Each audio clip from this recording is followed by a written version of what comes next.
நீங்க இந்த மாதிரி உணர்ந்திருக்கீங்களா?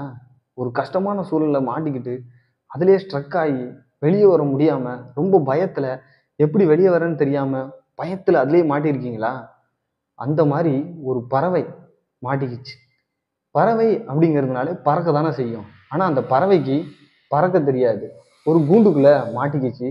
அந்த பறவைய பத்திய ஒரு இன்ஸ்பிரேஷனான ஒரு ஸ்டோரிய தான் நம்ம இப்ப இந்த வீடியோல பார்க்க போறோம். ஒரு அழகான பறவை. அந்த பறவை ஒரு தங்கத்தால் ஆன ஒரு மிகப்பெரிய கூண்டுல மாட்டிக்கிச்சு. அந்த பறவைக்கு வேளா வேலைக்கு கரெக்டா சாப்பாடு வந்துரும். அந்த பறவை தூங்கும். நல்லா தூங்கும். அந்த பறவைக்கு எந்தவித குறையுமே கிடையாது. நல்ல தங்கத்தால் ஆன கூண்டு, வேளா வேலைக்கு சாப்பாடு, அதுவும் என்னென்ன வேணுமோ, என்னென்ன டேஸ்ட்ல வேணுமோ எல்லாம் குடுத்துருவாங்க. ஆனா அந்த பறவைக்கு அதெல்லாம் தாண்டி ஒரு ஆசை இருந்தது. தான் பறக்கணும் அப்படின்னுட்டு. ஒவ்வொரு தரமும் இனியும் அப்படின்னா அந்த கூண்டுல இருக்கக்கூடிய கம்பி வழியா வெளியே அப்படி எட்டி பார்க்கும், மேல நோக்கி பார்க்கும், அந்த வானத்தை பார்க்கும். அந்த வானம் வந்து நல்லா ப்ளூ கலர்ல இருக்கும். அதை பார்த்துக்கிட்டு நம்ம எப்போ வந்து இந்த வானம் உயரத்து பறக்கலாம் அப்படின்னு சொல்லி ஏக்கத்துல இருக்கும். ஒரு நாள் அந்த வழியா ஒரு வயதான சிட்டுக்குருவி ஒண்ணு பறந்து போகுது. அப்படி பறந்து போகும்போது அந்த சிட்டுக்குருவி கீழே வந்து இந்த கூண்டுக்குள்ள அடைபட்டு இருக்க குருவியை பார்த்துட்டு, நீ இங்க என்ன பண்ற? நீ என்னைய மாதிரி பறக்கிறதுலாம் கிடையாதா? அப்படின்னு சொல்லிட்டு அந்த சிட்டுக்குருவி கேக்குது. அதுக்கு அந்த குருவி சொல்லுது, என்னால முடியாது. என்னோட அந்த சிறகுகள் ரொம்ப வீக்கா இருக்குது. நான் பிறந்ததுல இருந்து இங்கதான் இருக்கிறேன். அதனால எனக்கு எப்படி பறக்கணும்னு கூட தெரியாது அப்படின்னு சொல்லி வருத்தத்துல சொல்லுது. அதற்கு அந்த வயதான சிட்டுக்குருவி, அப்ப நான் உனக்கு ஒரு உதவி பண்றேன். இந்த கூண்டோட கதவை திறந்து விடுறேன். நீ உன்னோட சிறகுகளை ஆட்டி பறக்க முயற்சி செய். ஒருவேளை நீ கீழே விழுந்தாலும் பரவாயில்ல, பெயராத, மீண்டும் வந்து நீ பற அப்படின்னு சொல்லிட்டு அது சொல்லுது. கொஞ்ச நேரம் அந்த கூண்டுக்குள்ள இருக்க குருவி கொஞ்சம் யோசிக்குது, தயக்கத்தோட யோசிக்குது. ஒருவேளை நான் கீழே விழுந்தா என்ன ஆகும்? நான் கீழே விழும்போது என் உடம்புல அடிபட்டா என்ன ஆகும்? இப்படி யோசிச்சுக்கிட்டு இருக்கக்கூடிய நேரத்துல அந்த வயதான சிட்டுக்குருவி அந்த கூண்டோட கதவை திறந்து விட்டுருச்சு. தயக்கத்தோட அந்த கூண்டை விட்டு வெளியே வருது. அந்த கூண்டுக்குள்ள இருந்த குருவி தயக்கத்தோட வெளியே வந்து பாக்குது. அப்ப அந்த சிட்டுக்குருவி சொல்லுது, உன்னோட சிறகுகளை விரிச்சு நீ நல்லா வேலும் கீழுமா ஆட்டு அப்படின்னு சொல்லுது. இந்த குருவியும் ஆட்டுது. அப்படி ஆட்டும்போது கொஞ்ச நேரம் கழிச்சு காலை தூக்குது.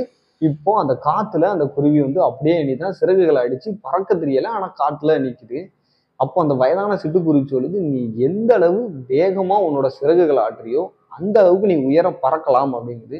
உடனே அந்த கூண்டுக்குள்ள இருந்து வெளியே வந்த குருவி வேகமா தன்னோட சிறகுகளை ஆட்டுது. கொஞ்சம் கொஞ்சமா வேகமா ஆட்ட ஆட்ட உயரமா பறக்குது. ரொம்ப நேரம் கழிச்சு மிகவும் உயரமா தான் எந்த உயரத்துக்கு பறக்கணும், தான் எந்த வானத்தை தொடரணும் அப்படின்னு நினைச்சதோ அந்த அளவு வானம் அளவுக்கு ரொம்ப உயரமா பறக்குது. அப்போ அந்த குருவிக்கு உணர்ந்த ஒரே ஒரு விஷயம் என்ன அப்படின்னா வந்து, நான் கீழே விழுந்துருவோங்கக்கூடிய பயம் தான் என்னை இவ்வளவு நாள் தடுத்து இருக்குது. அந்த பயத்தை விட நான் கீழே விழுந்தா கூட இந்த லெவல்ல நான் பயந்துருக்க மாட்டேங்கக்கூடியதை ரியலைஸ் பண்ணிட்டு ரொம்ப உயரமா பறந்துகிட்டு இருக்குது. அதை பார்த்துட்டு அந்த வயசான சிட்டுக்குருவியும் அங்க இருந்து போயிருது. இந்த கதை நம்மளுக்கு எதை தெரியுமா நினைவுபடுத்துது? ஒரு பறவை பறக்கணும். அதே மாதிரி அந்த பறவை கூண்டுக்குள்ள மாட்டிக்கிச்சு அப்படின்னா அதால பறக்க முடியாது.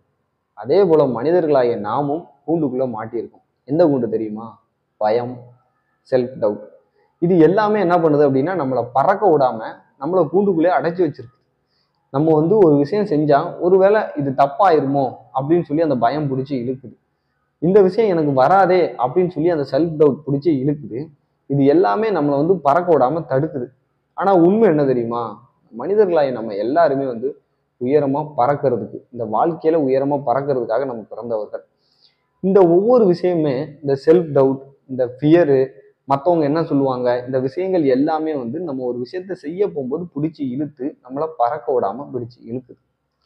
இந்த விஷயங்கள் எப்படி ஒரு பறவை வந்து ஒரு கூண்டை விட்டு வெளியே வரும்போது ஒரு சிறகை அடைச்சா தான் அதால பறக்க முடியுங்கிற மாதிரி முதல் அடி நம்ம எடுத்து வச்சா மட்டும்தான் நம்மளால பறக்க முடியும். 1000 கிலோமீட்டர் நடக்கணும்னாலும் சரி, 1 கிலோமீட்டர் நடக்கணும்னாலும் சரி, முதல் அடி எடுத்து வைக்கணும். அதே போல உயர பறக்கணும்னாலும் சரி, பறக்கணும்னாலும் சரி, முதல்ல நம்ம சிறகை விரிக்கணும். அதனால நான் உங்களுக்கு ஒரு சேலஞ்ச் தரேன்.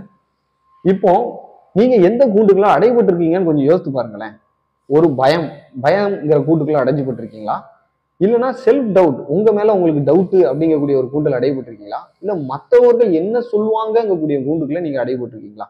இந்த மாதிரி எந்த விஷயம் உங்களுக்கு வந்து ஒரு தடை, ஒரு கூண்டா இருக்குது, அதை விட்டு வெளியே வர முடியாம நீங்க எது கஷ்டப்பட்டுக்கிட்டு இருக்கீங்கிற சேலஞ்சை யோசிச்சுங்க. அதுக்கப்புறம் நல்லா யோசிக்கிட வேண்டிய விஷயம் என்ன அப்படின்னா, இதை எல்லாத்தையும் உடைச்சு வெளியே வந்தா மட்டும்தான் உங்களால உயர பறக்க முடியுங்கிறத நீங்க ஞாபகம் வச்சுக்கோங்க. இது எல்லாமே நீங்க நினைக்கிற அளவுக்கு பெரிய விஷயமே கிடையாது. ஒரு மனிதன் விழுந்துருவோம் கூடிய பயம் தான் அவனுக்கு பெரிய லெவல்ல இருக்கும். ஈவன் அவன் விழுந்தாம்னா கூட அவனுக்கு பெரிய லெவல்ல காயங்கள் படாது. நீங்க வெளியே பறக்கும் போது கீழே விழுங்க, தப்பே கிடையாது. நீங்க கீழே விழுறது தப்பே கிடையாது. மீண்டும் அதுல இருந்து எந்திரிச்சு பறக்க ஆரம்பிங்க. ஒரு மனிதன் ஒரு செயலை எடுக்கும்போது கீழே விழுகிறான், முதல் முயற்சியில தோல்வி பெறுறான் அப்படின்னா அது தப்பே கிடையாது. ஆனா அந்த தோல்வியில பாடம் கத்துக்கிட்டு மீண்டும் எந்திரிக்கிறான்ல, அதுதான் முக்கியம். அதனால உங்களோட பயம், உங்களோட செல்ஃப் டவுட், மற்றவங்க என்ன சொல்லுவாங்க, இதை எல்லாத்தையுமே ஓரங்கட்டி வச்சுட்டு முதல் அடியை எடுத்து வைங்க. கீழே விடுறீங்களா, தப்பு கிடையாது. எவனும் உங்களை பார்த்து சிரிக்கானா, தப்பே கிடையாது. சிரிக்கிறவன்கிட்ட போய் அதுக்கு ஏதாவது ஒரு உதவி கேட்டு பாருங்க, ஒரு ஐடியாவும் சொல்ல மாட்டான். அவனுக்கு சிரிக்க மட்டும்தான் தெரியும். அதனால அதை விட்டுட்டு முதல் அடியை எடுத்து வைங்க, இரண்டாவது அடியை எடுத்து வைங்க. இப்படி நீங்க தொடர்ந்து அடிகளை எடுத்து வச்சீங்கன்னு வைங்களேன், ஒரு நாள் நீங்க அந்த பறவை போல் உயர பறக்கலாம். அந்த பறவை போல் உயர பறக்கும் போது எல்லாரும் அண்ணாந்து பார்ப்பாங்க. உங்களால முடியாதுன்னு சொல்லுவேன், எல்லாம் உங்களை பார்த்து இப்படி முடிஞ்சுது அப்படின்னு சொல்லி கேட்பான். அதனால எல்லாத்தையும் ஓரம் வச்சுட்டு உங்களோட கூண்டை விட்டு வெளியே வாங்க. உங்களோட பயம்ங்கிற கூண்டை விட்டு வெளியே வாங்க. உங்களோட செல்ஃப் டவுட்டுங்கிற கூண்டை விட்டு வெளியே வாங்க. மற்றவங்க என்ன சொல்லுவாங்க கூண்டை விட்டு வெளியே வாங்க. எந்த கூண்டுக்குள்ள அடைபட்டிருக்கீங்களோ அதை விட்டு வெளியே வாங்க. உயர பறந்து செல்லுங்க. உங்க வாழ்க்கையில உயரலாம் அப்படின்னு சொல்லி நான் இந்த வீடியோவை நிறைவு செய்கிறேன். அடுத்த வீடியோவில் அடுத்த கதையுடன் நான் உங்களை சந்திக்கிறேன். நன்றி.